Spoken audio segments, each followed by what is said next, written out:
តើអ្វីទៅជាប្រភពនៃទំនុកចិត្តរបស់អ្នកតើអ្វីទៅដែលជួយឲ្យអ្នករឹងមាំហើយអ្វីទៅដែលបំបត្តិអ្នកបានខ្ញុំចង់និយាយការពិតទៅកាន់អ្នកពេលខ្លះខ្ញុំគាំងនៅមួយកន្លែងហើយភាពអសុវត្ថិភាពបានពាត់ខ្ញុំជាប់ជំងឺបាក់ទឹកចិត្តហាក់ដូចជាមានទម្ងន់យ៉ាងធ្ងន់សង្កត់លើខ្ញុំហើយភាពភ័យខ្លាចគ្របសង្កត់នៅលើខ្ញុំដួងចិត្តរបស់ខ្ញុំពោរពេញទៅដោយស្នាមរបួសដែលត្រូវការព្យាបាលឡើងវិញ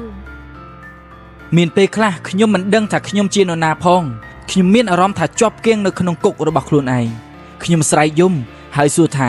តើខ្ញុំជានរណាតើមាននរណាអាចប្រាប់ពីការពិតមកខ្ញុំបានដែរឬទេ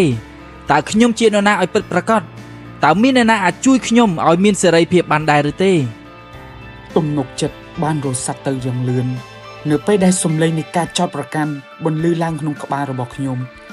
ការសង្ស័យស្រែកឮខ្លាំងជាងក្តីសង្ឃឹមខ្ញុំ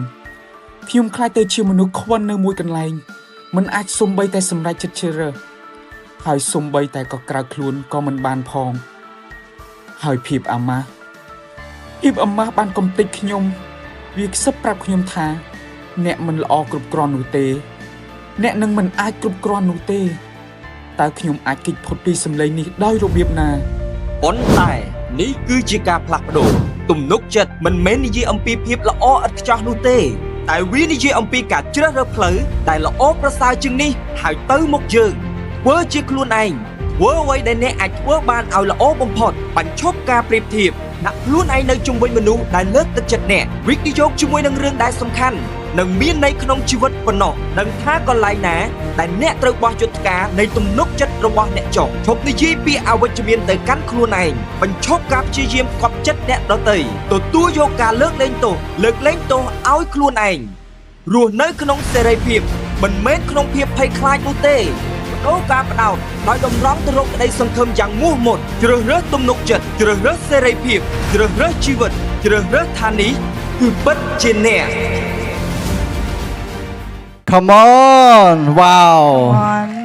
wow អស្ចារ្យខ្លាំងមែនទែនបងប្អូនប្រហែលអ្នកចូលចិត្ត trailer បាញ់ So how many of you love the trailer video trailer ថ្ងៃនេះនិយាយអំពីនេះពិតជាអ្នក The trailer talk about this is the real you ហើយពិតជាអស្ចារ្យខ្លាំងមែនទែនដែលបានឃើញបងប្អូនចូលរួមជាមួយនឹងពួកយើង And it's so good to see everyone joining this morning ហើយអស្ចារ្យខ្លាំងមែនទែនដែលបងឃើញបងប្អូនបានរៀបចំពេលវេលាគឺដាក់អតិភិបជាមួយនឹងការចូលរួមថ្ងៃនេះ And it's so good to see you preparing your time and putting your priority to join with us ពីព្រោះពួកយើងកំពុងតែស្ថិតនៅក្នុងសេរីមេរៀនដ៏អស្ចារ្យនេះគឺពិតជាអ្នក Because we are in our amazing series The Real You អូខេម្ដងទៀតនេះពិតគឺជាអ្នក So again this is the real you មិនមែនអ្នកខ្លាំងនោះទេ It's not the fake you មិនមែន AI នោះទេ It's not AI អត់មាននរណាក្នុងបន្ទប់នេះ AI ណា So no one AI in this ឬ room ក៏យើងដែលពាក់ម៉ាស់នោះទេ Or we not wearing the mask ហើយខ្ញុំរំភើបដែលបានឃើញបងប្អូនត្រឡប់មកម្ដងទៀត And it's so good to see you coming back again ពីព្រោះនៅក្នុងសេរីមេរៀននេះពិតជាសំខាន់ខ្លាំងមែនទែនសម្រាប់បងប្អូន Because this series is really important for you ហើយគោលបំណងនៅក្នុងសេរីមេរៀននេះ And the purpose in this series គឺពួកយើងនឹងជួយបងប្អូន we will help you ឲ្យបងប្អូនរកឃើញថាតើអ្នកគឺពិតជានរណា so that you can discover who you really are តែជាបងប្អូនមានអាយុនៅក្នុងវ័យ13ឬក៏30ឬក៏លើសពីហ្នឹង Maybe you are in different age 30 ប៉ុន្តែបងប្អូនមួយចំនួននៅសួរថាតើខ្ញុំជានរណា But you still question yourself who am I មិនមែនទៅលើអត្តសញ្ញាណប័ណ្ណថាបងប្អូនគឺជានរណា It's not on your ID card show who you are ប៉ុន្តែវាមានអត្ថន័យច្រើនជាងនឹងទៀត But it is more meaning than that ហើយនៅក្នុងថ្ងៃនេះបងប្អូននឹងឮពាក្យដែលដាំនៅជីវិត And this morning you will hear the word of life គឺជាពាក្យដែលនាំនៅជីវិតទៅកាន់បងប្អូន The word that bring life to everyone បងប្អូននឹងឮពាក្យទាំងអស់នោះ You will hear all of that word នៅពេលដែលយើងឮពាក្យដែលនាំនៅជីវិត When we hear the word that bring life នៅពេលដែលយើងដឹងនៅសេចក្តីពិត When we know the truth វានឹងកសាងទំនុកចិត្តនៅខាងក្នុងយើង It's going to build the confidence in each of you ហើយវានឹងផ្លាស់ប្ដូរអ្វីដែលវាជាប់គាំងដែលជាបញ្ហាវានឹងផ្លាស់ប្ដូរ And it will change what is struggle inside នៅពេលដែលអ្នកស្គាល់នៅសេចក្តីពិតហើយសេចក្តីពិតនឹងរំដោះអ្នកឲ្យមានសេរីភាព So you will know the truth and the truth will set you free ហេតុអ្វីបានជាពួកយើងត្រូវស្គាល់សេចក្តីពិត So why we need to know the truth? ពីព្រោះសេចក្តីពិតនឹងនាំឲ្យយើងមានសេរីភាព Because the truth will set us free. ភាពคล้ายคล้ายមិនបាននាំយើងនៅសេរីភាពនោះទេ Fake and lie doesn't bring us freedom. ហើយពេលនៅក្នុងពិភពលោកនេះយើងរស់នៅជាមួយនឹងការកុហកជាច្រើន And we live in the lying on this world, in this world. ចុះមានអីដែលវាបានកុហកមកកាន់ជីវិតរបស់ពួកយើង So what is the lying to our life? នៅពេលដែលយើងស្គាល់សេចក្តីពិត So when we know the truth, សេចក្តីពិតសេចក្តីពិតនឹងធ្វើឲ្យជីវិតរបស់អ្នកមានផ្លែផ្កាហើយអ្នកនឹងប្រមូលផលបានលើសពីការស្រមៃដ៏អស្ចារ្យបំផុតរបស់អ្នកទៀត so the truth will make your life fruitful and you will produce a harvest beyond your wildest dream. ម្ដងទៀតសេចក្តីពិតនឹងរំដោះអ្នកឲ្យមានសេរីភាព Again, the truth will set you free. បងប្អូនអាចថាតាមខ្ញុំបានអត់ Can you say after us ហើយបងប្អូនអាចនិយាយពាក្យនេះជាមួយខ្ញុំបានអត់ and speak this with us? មិនត្រឹមតែនិយាយមកកាន់ខ្លួនឯង Not just speaking to តែ yourself, សូមឲ្យអ្នកបាននិយាយទៅកាន់អ្នកឆ្វេងអ្នកស្ដាំរបស់ but speak to your right and your left. សេចក្តីពិតនឹងរំដោះអ្នកឲ្យមានសេរីភាព Say the truth will set you free.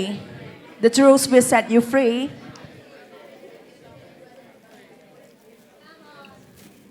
Yes. Yes wow សេចក្តីពិតនឹងរំដោះឲ្យអ្នកឲ្យមានសេរីភាព So the truth will set us free, ប៉ុន្តែ but វាមានបញ្ហាមួយ there is a problem there. ដែលវាជំនួសឲ្យពាក្យដែលផ្ដល់នៅជីវិតរបស់យើង It instead of the word that giving life, គឺពួកយើងធំធាត់មកជាមួយនឹងការលឺនៅពាក្យមួយចំនួនដែលតែងតែរាំងស្ទះយើងដែលតែងតែរារាំងយើង we always hear the word that's sucking in our life. វាបឺតជញ្ជក់រាល់ទាំងពាក្យពិតដែលយើងនឹងទទួល It is the sucking word that bring us down. វាចូលមកហើយវាដករាល់ទាំងសេចក្តីពិតនៅក្នុងការដែលពួកយើងនឹងឮ It come to take all the truths that we going to hear ហើយពាក្យទាំងអស់នោះវាបញ្ជាក់បញ្ចូលវិញនៅការឈឺចាប់ and inject with the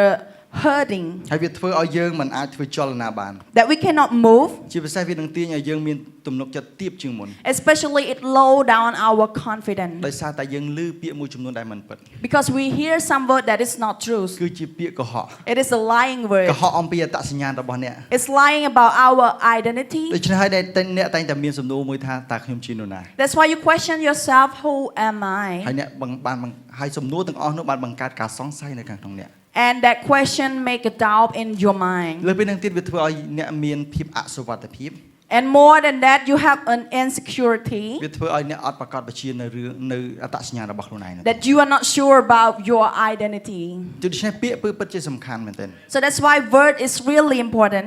ពាក្យសម្ដីដែលធ្វើឲ្យយើងមានជីវិតទៅធ្វើឲ្យជីវិតឈឺចាប់បានបន្សល់ទុកនៅរបួសផ្លូវចិត្ត So lie-sucking word have left emotional wound. តើពាក្យណាខ្លះបានបន្សល់ទុកនៅការឈឺចាប់នៅក្នុងជីវិតរបស់យើង So how many word that left emotional wound in your life? ខ្ញុំមានឃ្លាមួយទៅកាន់បងប្អូន So I have a word, a sentence. ការបន្សល់ទុកនៅភាពឈឺចាប់របួសសំទោសរបួសដែលឈឺចាប់នៅក្នុងអារម្មណ៍វាមានរយៈពេលជាងរបួសនៅរាងកាយរបស់យើង So emotional wound is take longer than our physical wound. តែជាបងប្អូនមានគ្រោះថ្នាក់ចរាចរណ៍ Maybe you got a traffic accident. ហើយបងប្អូនទៅពេទ្យ You go to the hospital. រយៈពេល3ថ្ងៃឬទៅមួយសប្តាហ៍បងប្អូនអាចជា 3 days or a week you get recover. ប៉ុន្តែបើសិនជាអ្នកមានរបួសផ្លូវចិត្តវិញ But if you get emotional អ្នកមិន wound, អាចព្យាបាលវាក្នុងរយៈពេលមួយថ្ងៃឬមួយអាទិត្យនោះទេ you cannot heal it in just a week. ទោះបីជាមើលនឹងមិនឃើញដោយភ្នែក Even you cannot see by your own ប៉ុន្តែវា eye, នៅក្នុងអ្នក but it is deeply វានៅ inside. ក្នុងគំនិតរបស់អ្នក It is in your soul. វានៅក្នុងអារម្មណ៍របស់អ្នក It's in your mind. បងប្អូនធ្លាប់ឮពាក្យមួយពាក្យថាបាក់បែកឬក៏ឈឺចាប់អត់ You ever heard about the word brokenness? តើបងប្អូនធ្លាប់បាក់បែកអត់ Do you ever broken in your life? តើបងប្អូនធ្លាប់ឈឺចាប់អត់ Do you ever hurt in your life? ឈឺចាប់កន្លែងនេះខ្ញុំអត់ចង់និយាយសំដៅការឈឺចាប់ទៅលើរាងកាយនោះទេ I'm not talking about painful in the physically. តែឈឺចាប់នៅក្នុងដួងចិត្តរបស់អ្នក It is a painful in your heart. វាឈឺចាប់នៅក្នុងការគិតរបស់អ្នក It's painful in your soul, នៅក្នុងអារម្មណ៍របស់អ្នក in your emotion. ប្រហែលជានៅពេលនេះអ្នកនៅតែឈឺចាប់ Maybe right now you still get pain ហើយបេះដូងរបស់អ្នកកំពុងតែហូរឈាមទៅឡើយ and your heart is bleeding អ្នកមើលទៅហាក់បីដូចជាមនុស្សធម្មតា and you look like normal as human ឬក៏អ្នកសម្ដែងថាអ្នកជាបុគ្គលដែលធម្មតា or you pretend that you are okay ប៉ុន្តែបេះដូងរបស់អ្នកកំពុងតែហូរឈាមនៅពេលនេះ but your heart is bleeding. អ្នកបានបង្កើតកន្លែងមួយសម្រាប់ ឲ្យការសង្ស័យចូលមក You make a space for doubting to be there. អ្នកសង្ស័យទៅលើខ្លួនឯង You doubt in yourself. អ្នកមានអារម្មណ៍ថាអត់សូវសុវត្ថិភាពនោះទេ You feel not insecurity. អ្នកមានអារម្មណ៍ថាខ្ញុំដូចជាចម្លែក You feel that I am strange. វាមានអ្វីមួយយ៉ាងដែលអ្នកមានអារម្មណ៍ថាខ្ញុំថាវាដូចជាអត់មានសេរីភាពសោះ And you feel something stuck me that I cannot have freedom. វាចាប់ផ្ដើមពីការដែលអ្នកបានឮនៅពាក្យមួយចំនួនចូលមកក្នុងជីវិតរបស់អ្នក It starts from you hear the word coming in your life. ហើយពាក្យទាំងអស់នោះបានចូលមកធ្វើឲ្យអ្នកឮហើយធ្វើឲ្យវាលួចនៅទំនុកចិត្តរបស់អ្នក And those words come to steal your confidence. តែជាមាននរណាម្នាក់ការពារទេតការបានខឹងមកលើអ្នក Maybe someone in the past got angry with you, ឬក៏ស្រែកសម្លុតទៅកាន់អ្នក or they shout at you, ឬក៏ធ្វើអ្វីមួយដែលខុសមកកាន់អ្នក or they do something, they did something wrong to you. អាចជាសាច់ញាតិរបស់អ្នក Maybe your sibling, អាចជាសមាជិកនៅក្នុងគ្រួសាររបស់អ្នក your family, អាចជាមិត្តភ័ក្តិរបស់អ្នក maybe your friend, អាចជាមនុស្សជាទីស្រឡាញ់របស់អ្នក or your beloved people. ប្រហែលជាអ្នកបានកាត់ឡើងវាតាំងពីតូច Maybe it happens when you were young ធ្វើឲ្យអ្នកបានជប់ចាប់ that make you feel hurt. ហើយអ្នកបានសួរខ្លួនឯងថា And you ask yourself ខ្ញុំ that, មិនដែលធ្វើអ្វីបានល្អនោះទេ I never do anything good. អញ្ចឹងហើយបានជាខ្ញុំនៅម្នាក់ឯងខ្ញុំអត់សូវមានមិត្តភ័ក្តិ That's why I have no friend. I am alone. ប្រហែលជាបងប្អូនមួយចំនួនអត់មានមិត្តភ័ក្តិនោះទេ Maybe some of you don't have friend ពីព្រោះអ្នកតែងតែគិតថាខ្លួនឯងអត់ល្អគ្រប់គ្រាន់ because you think you are not good enough. មិនមែនគេមិនល្អនោះទេ Not they are not good, តែអ្នកគិតមកកាន់ខ្លួនឯងថាអ្នកមិនល្អគ្រប់គ្រា but ន់ you think to yourself that you are not good. អ្នកមិនស្អាត You are not អ្នក beautiful. ធាត់ពេក You are too fat. អ្នកស្គមពេក You are too skinny. អ្នកខ្មៅពេក Or you are black skin. មានបញ្ហាជាច្រើនដែលបានកុហកមកកាន់ជីវិតរបស់អ្នក So many problems that lie to you. អ្នកនិយាយថាអត់មានណាចង់រាប់រោខ្ញុំចង់និយាយរោខ្ញុំនោះទេ You say that no one want to be my friend. ប្រហែលជាមានអ្វីមួយយ៉ាងដែលកើតឡើងនៅក្នុងសាលារៀនរបស់អ្នកសម្រាប់យុវជនសៀលសម្រាប់ក្មេងៗ Maybe something happened in your school. នៅពេលឥឡូវឬក៏វាបានកើតឡើងកន្លងផុតហើយសម្រាប់បងប្អូនមួយចំនួនដែលបានឆ្លងកាត់សាលារៀន Maybe right now or maybe it's long time ago that you've been through it. ប្រហែលជាអ្នកបានឮពាក្យមួយថាអ្នកគឺជាក្មេងដែលរឹងក្បាលមែនទេ Maybe you heard the word that you are the stubborn kid. ឬក៏និយាយថាជាអ្នកដែលជជែកឌឺ The kid that we cannot talk with. ឬក៏អ្នកឯងជាក្មេងដែលខ្ជិលមែនទេ Or you are the lazy kid. អ្នកឯងជាក្មេងដែលពូកែកុហក You are a lying kid. ហើយពួកគេបានឲ្យឈ្មោះទៅកាន់អ្នក And they give you a name. អូខេអាខ្មៅ Or the black one. អាកុហក The liar. ឬក៏ពាក្យមួយចំនួនទៀតដែលបានដាំនៅពាក្យអវិជ្ជមាននៅក្នុងគំនិតរបស់អ្នក Or any other word that put the negative thing in you. តាមការពិត But actually, ការព្យាបាលទៅលើរាងកាយគឺលឿនជាងការព្យាបាលទៅលើអារម្មណ៍របស់ពួកយើង physical heal is faster than the healing in emotional wound. វាហាក់បីដូចជាគ្រាប់មួយដែលវាបាញ់ហើយវាចូលទៅខាងក្នុងហើយវាពិបាកវាកាត់ចូលចេញមែនទេ It seems like a shotting inside that we hard to take it out. ហើយនៅពេលដែលពួកយើងមានរបួសនៅខាងក្នុងអារម្មណ៍របស់ពួកយើងនៅក្នុងផ្លូវចិត្តរបស់ពួកយើង And when we have that emotional wound, វាធ្វើឲ្យយើងមានការបង្កការឈឺចាប់យ៉ាងជ្រៅនៅក្នុងនោះ and it's going to hurt deeply in you. ហើយជាលទ្ធផលវាធ្វើឲ្យការឈឺចាប់វាកប់នៅខាងក្នុងខាងជ្រៅធ្វើតែពេលមួយចំនួននេះអត់បានកត់សម្គាល់វានោះទេ And because of that, that's why that hurting is going to be too deep in you. ហើយការទាំងអស់នេះវាបានការរបួសផ្លូវចិត្តដែលយើងបានរងទុក្ខកំពុងតែធ្វើឲ្យមានការប៉ះពាល់ដល់ទំនុកចិត្តរបស់យើង So the emotional injuries that we have suffered, we are undermining our confidence. ចឹងវាពិតជាមានការចាំបាច់ខ្លាំងមែនទែននៅក្នុងការដែលពួកយើងត្រូវការព្យាបាលដួងចិត្តរបស់ពួកយើង So it's really important that we have to know that we need that healing in our emotional. ប៉ុន្តែនៅក្នុងការគិតរបស់យើងប្រចាំថ្ងៃ But in our thinking, ពួកយើងគិតអំពីនៅពេលដែលយើងឈឺយើងចង់ទៅពេទ្យមែនអត់ when we get sick, we wanna go to hospital. យើងទៅពេទ្យឬក៏យើងទៅធ្វើបានដើម្បីបានគេក្រទៅបានបសសដើម្បីកុំឲ្យពេទ្យហ្នឹងគាត់ឆាចលុយយើងថ្លៃពេក So we go to do any card to make us discount in hospital. ប៉ុន្តែអ្វីដែលសំខាន់ជាងនោះទៅទៀត But more important than that, គឺបញ្ហានៅក្នុងអារម្មណ៍នៅក្នុងផ្លូវចិត្តរបស់ពួកយើង it is the problem, the emotional wound. ដូច្នេះ ការដែលព្យាបាលនៅក្នុងអារម្មណ៍ផ្លូវចិត្តរបស់ពួកយើងគឺពិតជាសំខាន់ So that's why the healing in our emotion, in our heart is really important. ពីព្រោះវានឹងឲ្យលទ្ធផលទៅកាន់ជីវិតរបស់ពួកយើងជាភាពដែលពួកយើងនៅខ្វះនៅទំនុកចិត្តហ្នឹងហើយ Because it give you the result as you low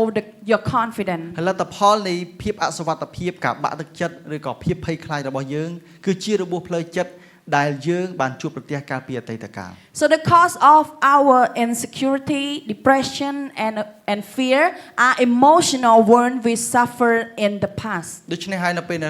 អ្នកទាំងអស់នេះបានចូលរួមមកក្នុងក្រុមជំនុំឬក៏សហគមន៍មួយនេះ So when you join the church or this community, ពួកគេមិនបានចាត់ទុកអ្នកពួកគេមិនបានថ្កោលទោសអ្នកឬក៏សន្មតថាអ្នកជាបុគ្គលបែបណានោះទេ so they don't judge you, they don't care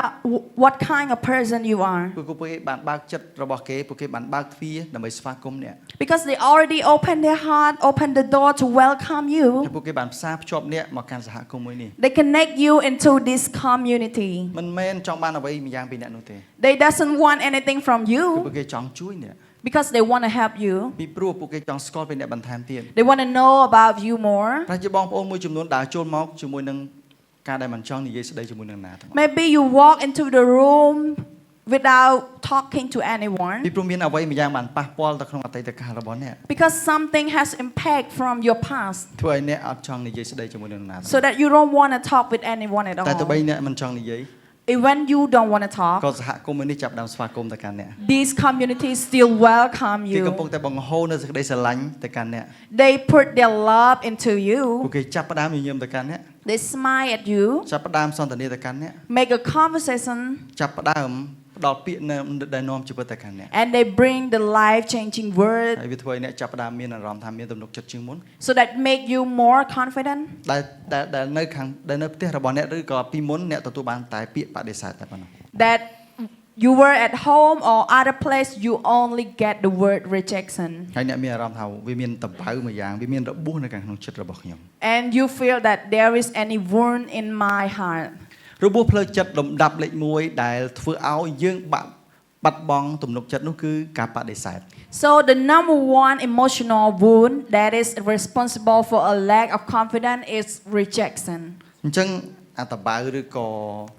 អឺរបួសទាំងអស់ហ្នឹងវាពិតជាសំខាន់ខ្លាំងមែនទែន So those wound is really important. ប៉ុន្តែយើងត្រូវដឹងថាវាមកពីកន្លែងណា But we have to know where it come from. ពីព្រោះវាបានប៉ះពាល់ទៅកាន់ជីវិតរបស់អ្នកវាបានប៉ះពាល់ទៅកាន់ទំនុកចិត្តរបស់អ្នក Because it been impact to your life, impact to your confidence. តែជាអ្នកត្រូវបានគេបដិសេធក្នុងអតីតកាលរបស់អ្នក Maybe you get rejected in your past, ប៉ុន្តែពួកយើងត្រូវតែដោះស្រាយជាមួយនឹងបញ្ហាហ្នឹង but we need to solve it. ប្រហែលជាអ្នកត្រូវបានបដិសេធជាមួយនឹងឪពុកម្ដាយរបស់អ្នក Maybe you got rejected by your parent. អ្នកត្រូវបានបដិសេធជាមួយនឹងគ្រូរបស់អ្នក You got rejected by your teacher. អ្នកត្រូវបានបដិសេធជាមួយនឹងមេឬក៏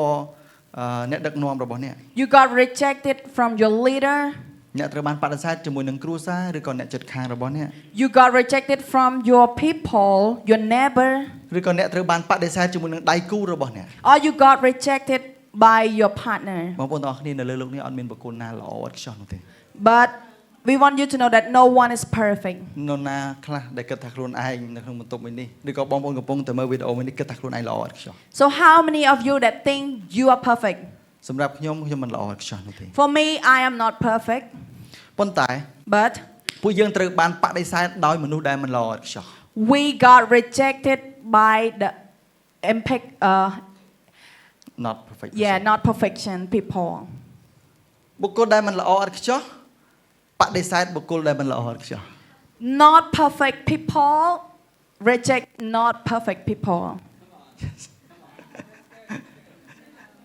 ចុះវាធ្វើឲ្យវាមានដំបៅវាមានការឈឺចាប់នៅខាងក្នុងជ្រៅខ្លាំងមែនទែន So the cause is it is left the emotional wound inside. ដំបូងអ្នកទទួលបានការបដិសេធ So first you got rejected, បន្ទាប់មកអ្នកចាប់ផ្ដើម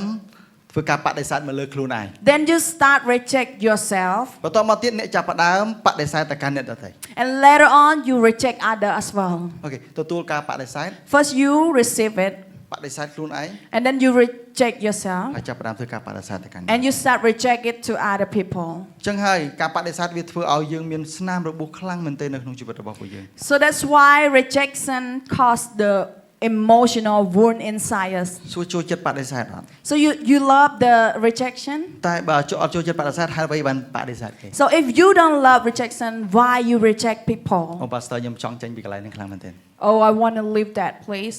តើអ្នកចង់ចេញពីកន្លែងហ្នឹងអត់ You want to leave that តើ situation? ខ្ញុំអាចចេញពីកន្លែងហ្នឹងដោយរបៀបណា So how can I leave that situation? ប្រហែលជាប្រហែលក្នុងការគិតរបស់អ្នកគិតថាខ្ញុំមិនល្អឥតខ្ចោះនោះទេ Maybe in your mind you think that I am not good enough. ត្រូវឲ្យអ្នកពួកយើងមិនល្អឥតខ្ចោះទេ not perfect Yes, of course, we are not perfect. ពួកយើងអត់ល្អឥតខ្ចោះទេ We are not perfect. ប៉ុន្តែ But មានបុគ្គលម្យ៉ាងដែលល្អឥតខ្ចោះសម្រាប់អ្នក there is a person, he is so good for you, perfect for you. បើសិនជាខ្ញុំជាបុគ្គលដែលល្អឥតខ្ចោះ So if I am the perfect person, ប្រហែលជាពួកគេមិនបដិសេធខ្ញុំនោះទេ maybe they not reject me. បងប្អូនគិតថាអញ្ចឹងអត់ Did you ever think like that? បងប្អូនគិតថាបើសិនជាបងប្អូនល្អឥតខ្ចោះហើយអត់មានអ្នកបដិសេធ You think that if I perfect, no one reject me. ប្រសិនបើខ្ញុំជាបុគ្គលដែលល្អឥតខ្ចោះប្រហែលជាគ្រប់គ្នាទទួលយកខ្ញុំហើយ So if I am the perfect person, they all gonna accept me. ដូច្នេះហើយបានតែពួកយើងព្យាយាមធ្វើនេះព្យាយាមធ្វើនោះដើម្បីផ្គប់ចិត្តដើម្បីតាក់ទាញចំណាប់អារម្មណ៍ដើម្បីកុំឲ្យបុគ្គលនឹងចាក់ចេញពីជីវិតរបស់ពួកយើង So that's why you try to do this, do that to get attention and not for them to live your life. ប៉ុន្តែទោះបីជាយើងប្រឹងធ្វើបែបណាក៏យើងនឹងមិនល្អឥតខ្ចោះដែរ But no matter how hard you try, you're not going to be perfect. ពីព្រោះភាពដែលល្អឥតខ្ចោះអត់បានការ៉ង់ទីអត់បានធានាថាពួកយើងមិនបានទទួលបានការបដិសេធនោះទេ So perfection cannot guarantee that you not get rejection. មានព្រះមេអង្គដែលល្អឥតខ្ចោះ So there is a God that He is perfect. ហើយទ្រង់បានយាងមកផែនដីនេះ He come to the earth. ទ្រង់នៅតែគេបដិសេធ He still got rejection. ប្រហែលជាបងប្អូនមួយចំនួនគិតថា Maybe some of you think that ខ្ញុំត្រូវតែបំភ្លេចអាការជួយគេចោលឬក៏ទទួលការជួយនឹងទៅ maybe I need to forget about helping other or accept that helping. ខ្ញុំមិនត្រូវការជួយទាំងអស់ I don't need any help. ប៉ុន្តែបងប្អូនខ្ញុំត្រូវការជួយ But some of you say I need help. ជំនួយនោះគឺ And that help is អ្នក about ត្រូវតែប្រឹងបំភ្លេចវា you need to forget it. ប្រឹងបំភ្លេចការឈឺចាប់ You need to forget about that hurting. បងប្អូនប្រហែលអ្នកគិតថាការបំភ្លេចការឈឺចាប់វានឹងបាត់ឈឺចាប់ How many of you think that forget about hurting is going to stop hurt you? អ្នកព្យាយាមដើម្បីបំភ្លេចការឈឺចាប់នៅខាងក្នុងនេះ You try so hard to forget about it. ប៉ុន្តែហេតុអ្វីបានជាការឈឺចាប់នោះវាអត់ចេញពីអ្នក But why that hurting not leaving វា you? អាចជាបាត់ខ្លួនតែមួយរយៈពេល Maybe it disappear for a ប៉ុ while. ន្តែពេលមួយមាននរណាម្នាក់បានប៉ះទៅលើដំបៅនោះទៅលើស្នាមមួយនោះវាធ្វើឲ្យអ្នកឈឺលើដើមទៀត But once when someone touch in that, it's going to more hurting. ការដែលព្យាយាមបំភ្លេចវាអត់ដំណើរការនោះទេ So trying to forget is not work. ការដែលព្យាយាមធ្វើជាបុគ្គលដែលល្អឥតខ្ចោះក៏វាអត់ដំណើរការដែរ Trying to be the perfect person is not work as well. បញ្ហានោះគឺ The problem is ពួកយើងត្រូវការការស្ដារឡើងវិញ we need the restoration. ពួកយើងត្រូវការការស្ដារឡើងវិញ So we all need the restoration. បើជាអ្នកត្រូវការការស្ដារឡើងវិញជាមួយនឹងទំនាក់ទំនង Maybe you need the restoration in ឬ relationship. ក៏អ្នកចាប់ផ្ដើមជាមួយនឹងការស្ដារឡើងវិញនៅក្នុងការដែលអ្នកបើកចិត្តទទួលអ្វីមួយយ៉ាង Maybe the restoration about open your heart to accept ជា something. ពិសេសទទួលនៅអ្វីដែលជាពិតគឺជាអ្នក Accept that who you really are. ពេលខ្លះយើងធ្វើសកម្មភាពជាច្រើនដើម្បីប្រាប់ថាខ្ញុំនឹងធ្វើឲ្យការជឿចាប់នឹងចេញពីជីវិតរបស់ខ្ញុំ Maybe you try to do many things in order to take all that pain from your life. អ្នកទៅសមាធិឬក៏អ្នកទៅធ្វើយូហ្គា You do the yoga or ឬ meditation ក៏អ្នកធ្វើសកម្មភាពសាសនាមួយចំនួន or some religion. ឬក៏អ្នកស្វែងរកសភៅមួយចំនួនឬក៏ទស្សនវិជ្ជាមួយចំនួនដើម្បីលើកទឹកចិត្តហើយដើម្បីជួយអ្នកឲ្យដកការឈឺចាប់នោះចេញ Or you try to find a book or any workshop that help you to take all of those pain. ឬក៏អ្នកធ្វើសកម្មភាពចំនួនចូលទៅក្នុងសិក្ខាសាលាមួយចំនួនដើម្បីឲ្យអ្នកមានដកការឈឺចាប់ចេញពីអ្នក You go to the event, the workshop in order to take all of those pain. អ្នកទៅរក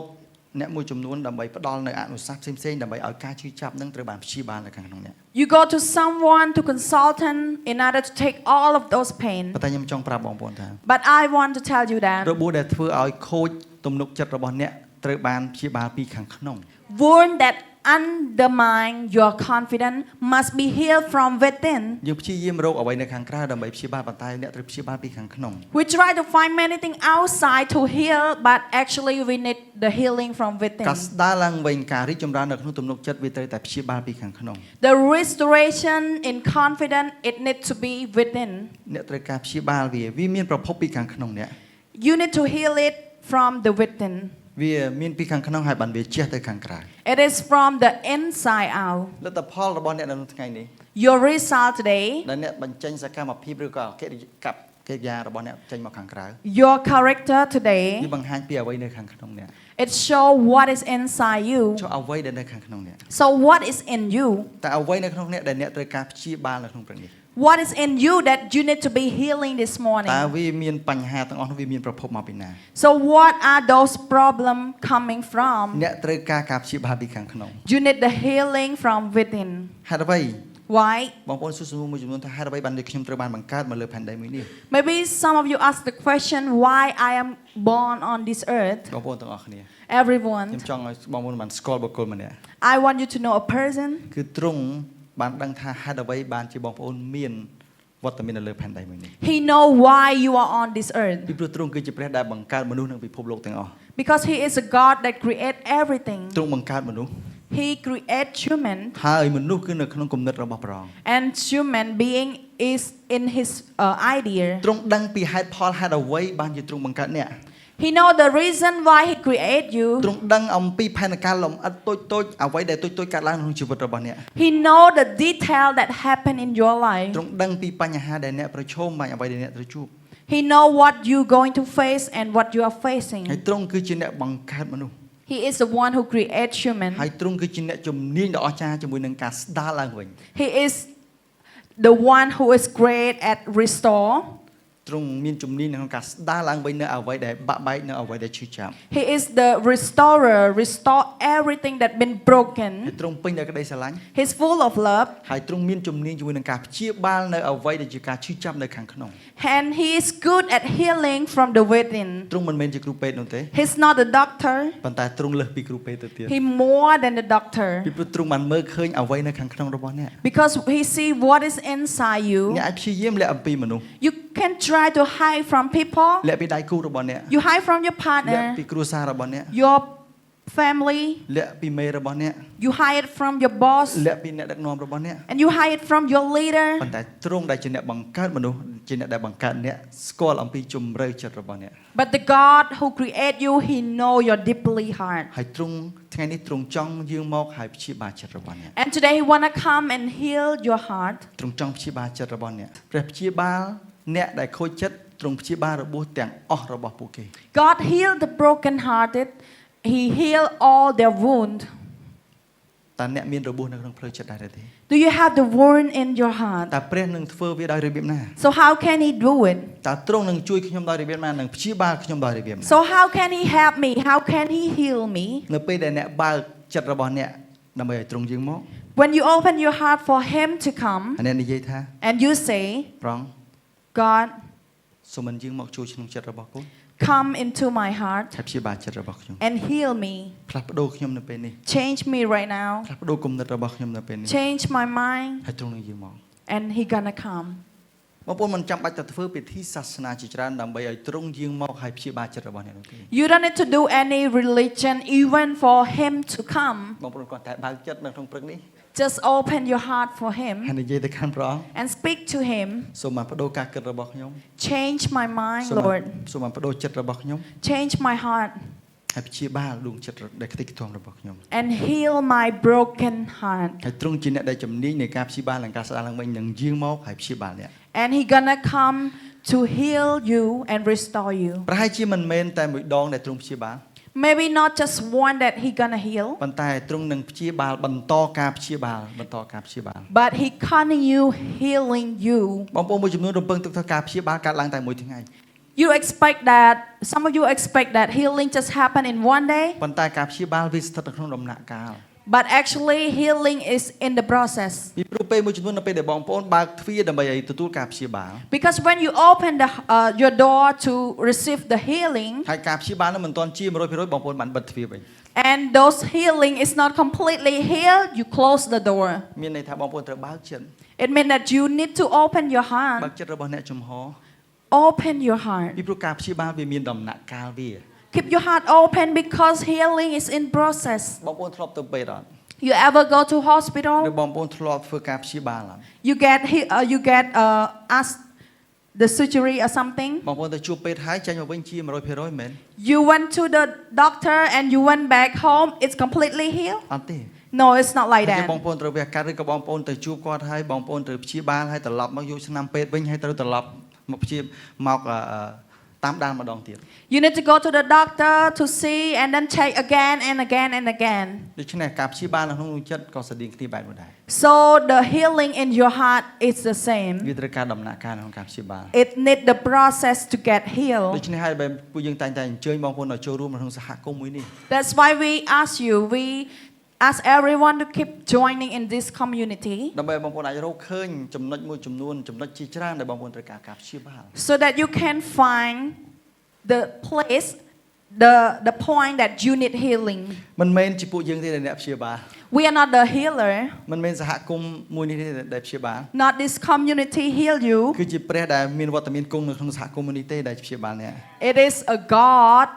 that in this community going to heal you.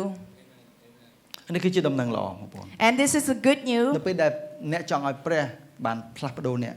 When you want God to change នៅ you, ពេលដែលអ្នកចង់ឲ្យព្រះអង្គបានរំដោះអ្នកឲ្យមានសេរីភាពចេញពីដំបៅឬក៏ស្លាកស្នាមនៅក្នុងអតីតកាលរបស់អ្នក so when you want God to restore you or save you from any hurt, អាចជាមកពីឪពុកម្ដាយរបស់អ្នក maybe it's from your parent, ហើយអ្នកត្រូវអត់អន់ទោសឲ្យគាត់ maybe you need to forgive them. ហើយអ្នកត្រូវអត់អន់ទោសឲ្យដៃគូរបស់អ្នកអាចជាប្តីអតីតកាលរបស់ប្តីឬក៏ប្រពន្ធរបស់អ្នក Maybe you need to forgive for your ex-wife or ex-husband. ហើយជាអ្នកត្រូវការផ្លាស់ប្ដូរ Maybe you need change. ផ្លាស់ប្ដូរអ្វីមួយយ៉ាងនៅខាងក្នុងអ្នក Change something in you ប៉ុន្តែអ្នកមិនអាចធ្វើវាដោយខ្លួនឯងបាននោះ that you cannot do it by yourself. អ្នកត្រូវការព្រះ You need God. អ្នកត្រូវការទ្រង់ចូលមកហើយដើម្បីផ្លាស់ប្ដូរ You need Him to come and change. ពីព្រោះប្រហែលជាអ្នកធំធាត់មកជាមួយនឹងការកុហក Maybe you grow up with the lying word. ដូច្នេះធ្វើឲ្យវាមានឫសគល់មួយធ្វើឲ្យអ្នកពិបាកជឿពិបាកទុកចិត្តខ្លាំងមែនទែន So that's why you have a root of untrust, cannot trust ហើយ anyone. ការកុហកវាបន្តកុហកអ្នករហូត And that lying keep lying in your life. ប៉ុន្តែ But អ្នកមិនចាំបាច់ទទួលការកុហកនោះទៀតនោះទេ you don't need to receive all that lying word ពីព្រោះ anymore. ថ្ងៃនេះអ្នកស្គាល់សេចក្តីពិតហើយ Because today you know the truth. វាមិនអាចការកុហកទាំងអស់នោះមិនអាចមានឥទ្ធិពលទៅលើអ្នកនោះទេ Those lying word has no power in your life. វាអាចមានឥទ្ធិពលទៅលើអ្នកតតែអ្នកអនុញ្ញាតឲ្យវាកុហក It can have the power in you unless you accept it and you allow it to lie to you. ប្រហែលជាមាននរណាម្នាក់បានប៊ូលីទៅកាន់អ្នក Maybe someone got bullied to you ហើយគេនិយាយពាក្យមិនល្អទៅកាន់អ្នក and they say not good word to you ហើយអ្នកចូលទៅក្នុងកញ្ចក់ and you go to the mirror. គេថាខ្ញុំដូចជាថាមែន I am like they said. តើអ្នកទទួលយកពាក្យទាំងអស់ហ្នឹងអត់ Have you accept all of those words? តើអ្នកទទួលយកពាក្យអវិជ្ជមានទាំងអស់ហ្នឹងអត់ You accept all of those negative words? វាជាបងប្អូនមួយចំនួនធ្លាប់បានឮ So some of you used to hurt នៅពេលដែលគេនិយាយពាក្យវិជ្ជមាន when they say the positive word, បងប្អូនបដិសេធអត់ទេ you reject. ប៉ុន្តែនៅពេលដែលបងប្អូននៅពេលដែលគេនិយាយពាក្យអវិជ្ជមានបងប្អូននៅស្ងៀម But when they say the negative one, you stay silent and listen. តើមានន័យបែបណា What does it mean? នៅស្ងៀមមានន័យថាបងប្អូនទទួលយកវា You silent, it means that you accept it. បងប្អូនបដិសេធមានន័យថាបងប្អូនអត់ទទួលយកវា You reject, it means that you don't accept it. បងប្អូនតែងកត់សម្គាល់ខ្លួនឯង Do you ever notice yourself? នៅពេលមាននរណាម្នាក់និយាយពាក្យវិជ្ជមានទៅកាន់អ្នក When someone speak the positive word to you, តើអ្នកតែងតែឆ្លើយតបជាមួយនឹងការបដិសេធឬក៏អ្នកឆ្លើយតបជាមួយនឹងការទទួលយក how you respond that? You accept or you reject it? Yes ប្រហែលជាមានការប្រៀបធៀបមួយចំនួនកើតឡើងក្នុងជីវិតរបស់អ្នក Maybe comparison happen in your life តាំងពីនៅតូច since you were អ្នក young. និយាយថា You say that ខ្ញុំមិនល្អដូចបងស្រីឬក៏ប្អូនស្រីរបស់ខ្ញុំនោះទេ I am not good like my older or younger sister. ខ្ញុំមិនល្អដូចបងប្រុសឬក៏ប្អូនប្រុសរបស់ខ្ញុំនោះទេ I am not good like my older or younger ខ្ញុំតែ brother. ងតែធ្វើអ្វីបរាជ័យ I am a failure. ខ្ញុំធ្វើអ្វីតែងតែអត់បានខ្ញុំជាបុគ្គលដែលអត់បានការ I am useless person. ខ្ញុំពិតជាអាក្រក់ខ្លាំងមែនទែន I am really bad. ហើយបងប្អូនជឿទៅលើកិច្ចការទាំងអស់នោះ And you believe all of those things. ហើយវាធ្វើឲ្យមានទំនុកចិត្តជាច្រើនត្រូវបានដកចេញពីបងប្អូន And the result, many confidence has been taken from you. គ្រប់ពេលដែលបងប្អូនត្រូវប្រឈមមុខជាមួយនឹងការដោះស្រាយអ្វីមួយយ៉ាងគឺអ្នកអត់មានទំនុកចិត្តនោះទេ So every time you facing any situation in your life, you have no confidence at all. ប៉ុន្តែមានអ្វីមួយយ៉ាងដែលអាចផ្លាស់ប្ដូរអ្នកបាន But there is something can change you. វាត្រូវតែមានអ្វីមួយយ៉ាងដែលកើតឡើងទៅកាន់អ្នកនៅក្នុងថ្ងៃនេះ Something going to happen in your life this morning. ពីព្រោះមានបុគ្គលម្នាក់ដែលនឹងប្រាប់ពីការពិតនិងសេចក្តីពិតទៅកាន់អ្នក Because there is a person that going to tell you the truth in your life. អ្នកត្រូវការទ្រង់ You need him. ពួកយើងត្រូវការព្រះអង្គ So we all need him. ហើយទ្រង់នឹងចាប់ផ្ដើមចូលមកជាមួយនឹងការបង្វែរការគិតរបស់យើង And he going to come and change your thinking. នឹងបដូរការគិតរបស់យើង He going to change your mind. ទ្រង់នឹងឲ្យនៅព័ត៌មានទ្រង់នឹងឲ្យនៅពាក្យពិតទ្រង់នឹងឲ្យអត្តសញ្ញាណពិតទៅកាន់អ្នក He going to give the information. He going to give the truth and your real identity. គឺជាការពិតទៅក្នុងការគិតរបស់អ្នក It is the truth in your thinking. ហើយខ្ញុំចង់ប្រាប់បងប្អូនថា And I want you to know that. បើអ្នកស្គាល់សេចក្តីពិតនឹងរំដោះអ្នក If you know the truth will set you free. ការកុហកតែងតែដាក់អ្នកនៅមួយកន្លែងហើយមិនឲ្យអ្នករីកចម្រើននោះទេ Lying always stop you and stuck you at a place. ការកុហកនឹងទាញឲ្យអ្នកបាត់បង់នូវទំនុកចិត្ត Lying will take all your confidence. ការកុហកនឹងទាញឲ្យអ្នកនៅកន្លែងមួយដែលទាបជាងមុន Lying will pull you down. ខ្ញុំអត់ចង់និយាយពីលុយនោះទេ I'm not talking about the ខ្ញុំ money. ចង់និយាយអំពីជីវិតអ្នកទាំងមូល I'm talking about your whole life. 360 ដឺក្រេនៅក្នុងជីវិតរបស់អ្នក The whole life in your life. ប្រហែលជាអ្នកមានលុយនៅពេលនេះ Maybe you have money right ប៉ុន្តែ now. មានអ្វីម្យ៉ាងនៅខាងក្នុងអ្នកត្រូវការសេរីភាពត្រូវការស្គាល់នៅសេចក្តីពិត But something in you that need freedom. It need the truth. នៅពេលដែលអ្នកទទួលបានសេចក្តីពិតទទួលបានពាក្យពិតទទួលបានពាក្យពិតថាអ្នកគឺជានរណាក្នុងជីវិតរបស់អ្នក When you get the word and you know the truth in your life, ជីវិតរបស់អ្នកគឺដើរជាមួយនឹងភាពញញឹមហ្មង your life going to walk with fresh smile. ប្រហែលជាអ្នកអត់មានទ្រព្យសម្បត្តិដែលនឹងបង្ហាញទៅកាន់ពិភពលោកដូចពួកគេ Maybe you don't have the wealth, the money to show to the world. ប៉ុន្តែអ្នកស្គាល់សេចក្តីពិតគឺគ្រប់គ្រាន់ហើយ You know the truth is enough. បើសិនបើអ្នកចង់ចាក់ចេញអំពីដំបៅអំពីស្នាមរបស់ក្នុងអតីតកាល So if you want to leave that emotional wound in the past, អ្នកត្រូវការបំពេញខ្លួនអ្នកជាមួយនឹងសេចក្តីពិត you need to fulfill yourself with the truth. អ្នកត្រូវការបដូរការគិតរបស់អ្នក You need to change your mind. អ្នកត្រូវការផ្លាស់ប្ដូរអំពីព័ត៌មានដែលកុហកដែលខុសពីមុនហ្នឹងទៅជាព័ត៌មានដែលពិត You need to change the information in you that is fake to the truth. អ្នកត្រូវការបំពេញខ្លួនឯងជាមួយនឹងសេចក្តីពិត You need to fulfill yourself with the truth. អ្នកត្រូវការដឹងអំពីហេតុអ្វីបានជាអ្នកត្រូវបានបង្កើតមក You need to know why I am created on this អ្នក earth. ត្រូវដឹងថាតើអ្នកគឺជានរណាពិតប្រាកដ You need to know who you really are. ទ្រង់បង្កើតអ្នក He created you. ព្រះបានបង្កើតអ្នក God created ហើយ you. ទ្រង់គឺជាសេចក្តីពិត And He is the truth. ហើយទ្រង់គឺជាផ្លូវ He is the way. ហើយទ្រង់គឺជាជីវិតរបស់យើង And He is the life. ទ្រង់ស្គាល់អ្នកមុនពេលអ្នកចាប់កំណើតថែមទៀត He know you before you born on this earth. ប៉ាម៉ាក់មួយចំនួនស្គាល់កូននៅពេលដែលកូនចេញមុខមកនោះទេ So some parents know your child when they born. មែនអត់ពីសម័យមុនអត់ដឹងតតែកើតមកមិនដឹងឥឡូវតែមានអេកូមានអីមើល So គាត់ឃើញមុខខ្លះ from the past we don't even see them in the womb, but right now they have echo so that we can see clearly in the womb. ចុះនរណាដាក់ដៃឲ្យគាត់ So who create the hand? តើអ្នកណាដាក់បេះដូងឲ្យគាត់ Who create the heart in that? តើអ្នកណាដាក់ច្រមុះដាក់ភ្នែកដាក់ដៃដាក់ជើងដាក់គ្រប់បែបយ៉ាងដាក់ជីវៈឲ្យគាត់ Who create everything in that kid? អ្នកបានដាក់ឲ្យគាត់ You were put that? ខ្ញុំសួរម៉ាក់វិញថាអ្នកបានដាក់ឲ្យគាត់ As a mom, did you put the hand for your child? ព្រះបានមើលព្រះបានបង្កើតគាត់ឲ្យទ្រង់ឆ្នៃពួកគេឲ្យខ្លាយទៅជាបុគ្គលដែលអស្ចារ្យខ្លាំងមែនទែន So God has created them and He shaped them to be a person, a really good person. ជាមួយនឹងផែនការដ៏អស្ចារ្យដែលទ្រង់បានបង្កើតគេមក With a great plan that He has created them. ទ្រង់បានយកចិត្តទុកដាក់យកបំណងប្រាថ្នាមើលថែកូនរបស់យើងនៅខាងក្នុងផ្ទៃរបស់យើង He take care, He protect your child in the womb. ហើយទ្រង់បានយក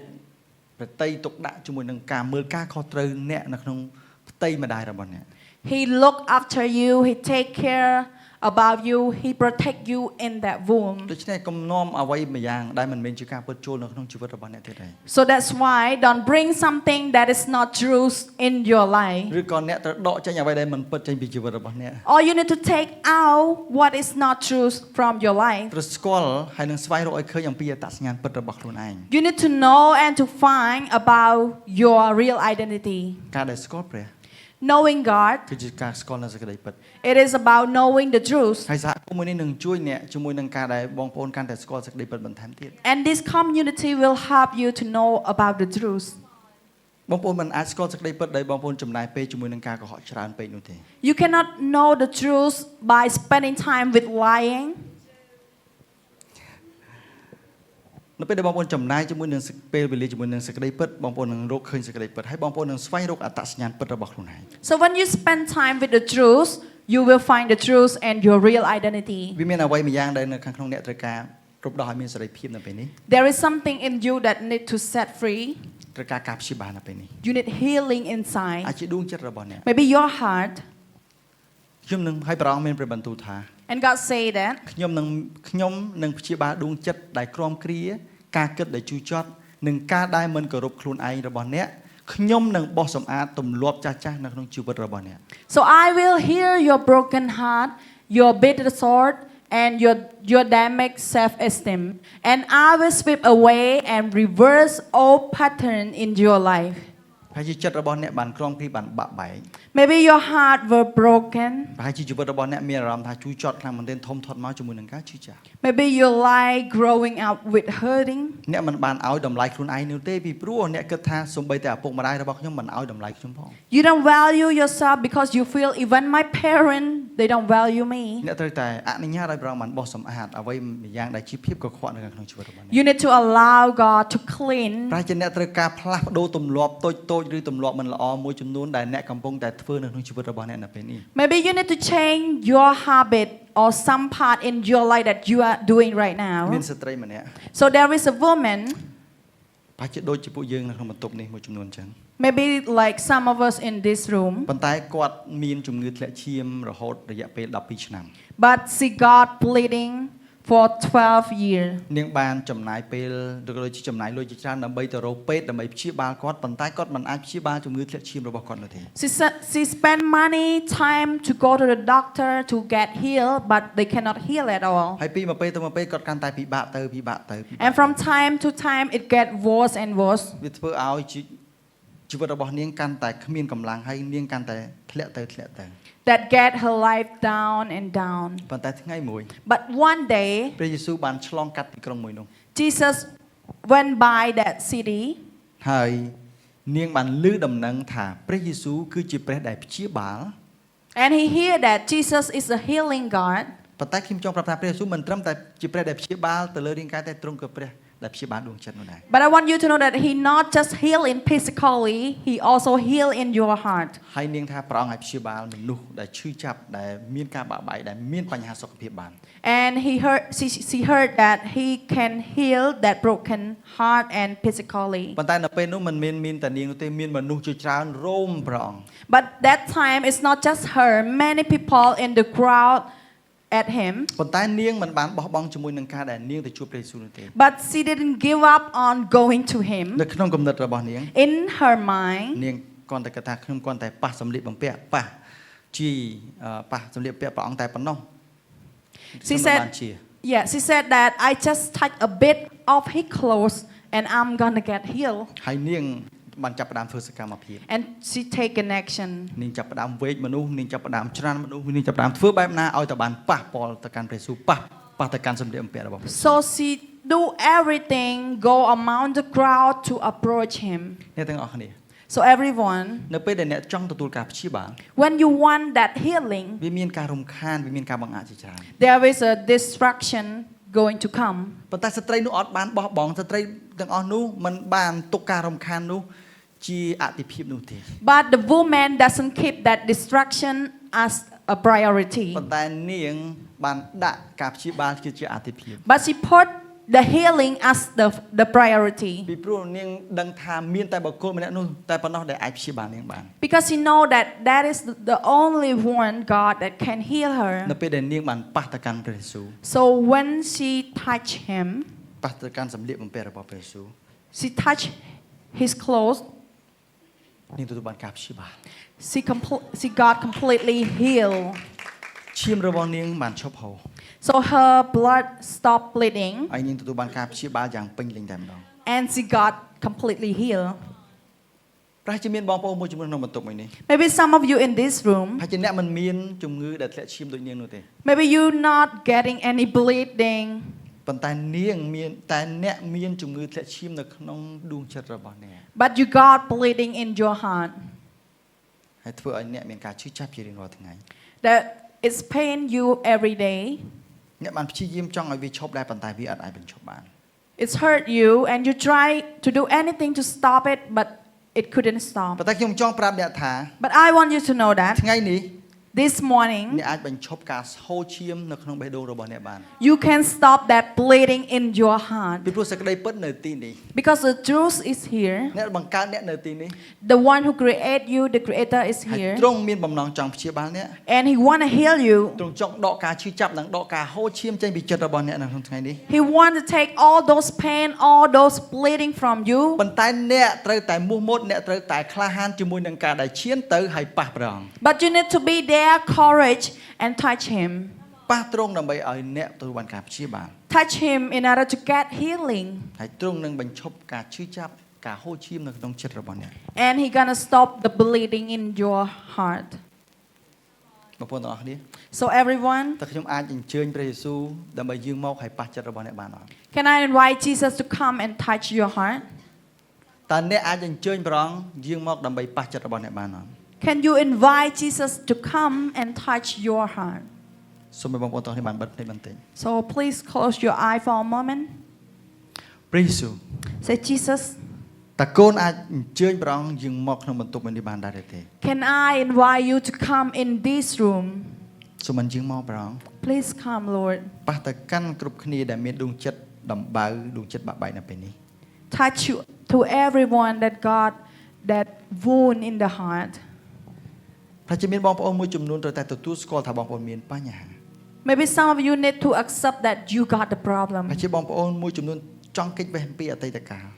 Maybe some of you want to escape the past. ហើយតែអតីតកាលវាអត់បានគេចពីបងប្អូនវាកាន់តែធ្វើឲ្យបងប្អូនគិតអំពីវាហើយបងប្អូនកាន់តែឈឺចាប់ But the past doesn't run away. It's always come and hurt you. ប៉ុន្តែព្រះយេស៊ូវមានព្រះបន្ទូលថា But Jesus say that, ឲ្យវាមកខ្ញុំ give it to me. ឲ្យវាមកខ្ញុំ Give it to me. អត់អន់ទោសទៅកាន់អ្នកដែលធ្វើឲ្យអ្នកបានឈឺចាប់នៅក្នុងថ្ងៃនេះ Forgive those who hurt you. យើងមិនបានបង្កើតឯងមកជាមួយនឹងរាងកាយដែលឈឺចាប់ឬក៏ដួងចិត្តដែលឈឺចាប់នោះទេ I'm not create you with the hurting heart. យើងអត់អន់ទោសឲ្យឯង I forgive you. ដូច្នេះឯងអាចអត់អន់ទោសឲ្យគេ So that's why you can forgive other. នោះឯងនឹងទទួលបានការព្យាបាល So that you can get the healing. អត់អន់ទោសទៅកាន់ឪពុកម្ដាយរបស់អ្នក Forgive to your parent, ឪពុកម្ដាយចុងរបស់អ្នក your step parent. អត់អន់ទោសទៅកាន់គ្រូរបស់អ្នក Forgive your teacher. អត់អន់ទោសទៅកាន់អតីតប្តីឬប្រពន្ធឬក៏តំណែងតំណងរបស់អ្នក Forgive to your ex-wife, husband, or relationship. នៅពេលដែលអ្នកអត់អន់ទោស When you forgive, យើងរំដោះឯងមានសេរីភាព I will set you free. យើងមិនចង់ឃើញឯងនៅក្នុងការដែលជាប់ច្រវាក់នោះទេ I don't want to see you in the jail. យើងចង់រំដោះឯងយើងចង់ព្យាបាលដួងចិត្តដែលកំពុងតែហូរឈាមរបស់ឯងនៅពេលនេះ I want to heal you, heal your bleeding heart ទ right ទទួលយក now. ការព្យាបាលពីព្រះអង្គ Accept the healing ទ from, ទទួលយកការស្ដារឡើងវិញពីព្រះអង្គ accept the restoration, ទទួលសេចក្តីពិតពីទ្រង់ accept the truth from Him, ទទួលយកទំនុកចិត្តពីព្រះអង្គ accept the confidence, ទទួលយកការរីកចម្រើនពីទ្រង់ and accept the growing from Him. តែខ្ញុំអាចនិយាយទៅកាន់បងប្អូនបន្តទៀតបានអត់ So can I keep continuing talking to you? ជាពិសេសសម្រាប់បងប្អូនដែលមិនទាន់បានស្គាល់ព្រះអង្គនៅឡើយ Especially if you don't know God yet. ហើយថ្ងៃនេះ And this បង morning, ប្អូនសម្រេចចិត្តជឿទៅលើព្រះអង្គ you want to make a decision to believe in បង Him. ប្អូនសម្រេចចិត្តថាអនុញ្ញាតឲ្យព្រះអង្គចូលមកហើយដើម្បីព្យាបាលចិត្តរបស់បងប្អូន You make a decision to allow Him to come in your បងប្អូន life. ឲ្យចិត្តរបស់បងប្អូនទៅកាន់ព្រះអង្គ You give your heart to God. បងប្អូនអាចលើកដៃជាសញ្ញា You can raise your hand as a sign. ពីព្រោះទ្រង់ចង់ព្យាបាលអ្នក Because He wanna heal you. អ្នកត្រូវការព្យាបាល You need that healing. អ្នកត្រូវការស្ដារឡើងវិញ You need restoration. សូមបានលើកដៃប្រសិនបើអ្នកត្រូវការព្យាបាលឲ្យព្រះអង្គបានព្យាបាលហើយនឹងជឿទៅលើព្រះអង្គថ្ងៃនេះ So raise your hand if you need God to healing in you. សម្រាប់អ្នកដែលបានលើកដៃជួយអធិដ្ឋានតាមពួកយើង So if you raise your hand, you can pray after us. ព្រះយេស៊ូវ Jesus, គន់ដឹងថាព្រះអង្គបានសគត់សម្រាប់កូន I know that you have died for me. ទ្រង់ជាព្រះដែលស្ដារឡើងវិញនិងព្យាបាលដួងចិត្តដែលបាក់បែករបស់កូន You are the restoration God. ទ្រង់ជាព្រះដែលអត់អន់ទោសឲ្យកូន You are the God who forgive me. សូមបានយើងមក Please come, ស្ដារកូន restore me, រំដោះកូនឲ្យមានសេរីភាព set me free, កូនទុកចិត្តព្រះអង្គ and I trust កូ you, នដើរតាមទ្រង់ពីពេលនេះតទៅ and I follow you from now on. នៅក្នុងព្រះនាមព្រះយេស៊ូវ In Jesus' name, អាមែន amen. Come on បងប្អូនទាំងអស់គ្នាការដែលយើងស្គាល់អំពីសេចក្តីពិតគឺពិតជាសំខាន់ So knowing the truth is really important. ការដែលយើងស្គាល់ពីការពិតថាខ្លួនឯងជានរណាគឺពិតជាសំខាន់ Knowing the truth that who you, the real you is really important. ខ្ញុំមានការប្រកួតប្រជែងមួយសម្រាប់បងប្អូន I have a challenge for you. ខ្ញុំបានសុំបងប្អូននោះទេ I don't ask you. ប៉ុន្តែខ្ញុំចង់ប្រកួតប្រជែងបងប្អូន I want to challenge you ដោយសារតែខ្ញុំចង់ឲ្យបងប្អូនបានស្គាល់ខ្លួនឯងជានរណាកាន់តែច្បាស់ because I want you to know who you really are. ត្រឡប់មកវិញនៅសប្តាហ៍ក្រោយជាមួយនឹងមនុស្សពិសេសរបស់អ្នក Coming back again next week with your VIP ពីព្រោះពួកគេក៏ត្រូវការស្គាល់អំពីអត្តសញ្ញាណពិតរបស់ពួកគេជានរណាដែរ because they also need to know who they really are. សូមព្រះប្រទានពរបងប្អូនទាំងអស់ Thank you. God bless you all. វ៉ាវអរគុណ Pastor Turen ដែលបាននាំសារដ៏លើកទឹកចិត្តមកកាន់ពួកយើងនៅក្នុងព្រឹកនេះ